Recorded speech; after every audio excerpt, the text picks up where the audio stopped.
audit committee looked at internal transfers some months ago, we had concerns, and when I was at Charing Cross Emergency and we looked at some transfers going across to St Mary's, there were also concerns that people had to be reassessed when they got to St Mary's, rather than the case being picked up and run with it.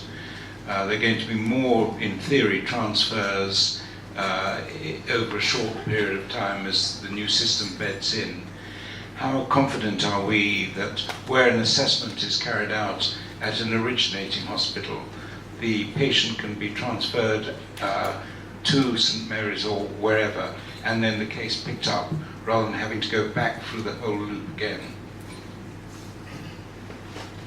So we absolutely recognise that that's an area that the Audit and Risk Committee was focused on. It's something that we've worked through in relation to our transfer policy. Chris may want to make a subsequent comment on this, but again, very much with clinical input, the approach to ensuring that we have the referring clinical team directly in conversation with the receiving clinical team between our sites is paramount and underpins the new transfer policy. We're very clear that we will have some managed transfers that will be appropriate clinically between areas like St Mary's and to the Hammersmith.